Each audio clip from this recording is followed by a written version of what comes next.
అండి ఎన్నిసార్లు తిన్నా సరే అస్సలు తనివి తీరదు. ఏంటి అనుకుంటున్నారా? డబుల్ కా మీఠా అయితే చేస్తున్నాను. ఇది చేసుకోవడం కూడా చాలా సింపుల్ అన్నమాట. ఫస్ట్ అయితే బ్రెడ్ ని ఇలా స్లైడ్స్ అన్ని కూడా చక్కగా కట్ చేసుకొని 4 పీసెస్ లాగా అయితే కట్ చేసేసుకుంటున్నాను. బ్రౌన్ కలర్ పీల్ ఉంది కదా, అదైతే పావురాలకి వేస్తే చక్కగా తినేస్తాయి. అన్ని కూడా చక్కగా కట్ చేసేసుకున్నాను. పాలు అయితే ఒక 1/2 లీటర్ వరకు తీసుకొని చక్కగా చిక్కగా వచ్చే వరకు మరగపెట్టుకోవాలి.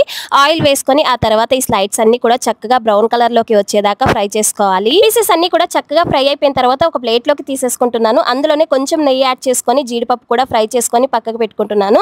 దీంట్లోనే ఒక కప్పు షుగర్ కూడా యాడ్ చేసుకొని చక్కగా లైట్ గా తీగ పాకం వచ్చేలాగా చూసుకోవాలి. చిన్నపిల్లల నుంచి పెద్దవాళ్ళ వరకు ఎవరైనా సరే చాలా ఇష్టంగా తింటారు అండ్ చాలా ఫాస్ట్ గా కూడా అయిపోతుంది.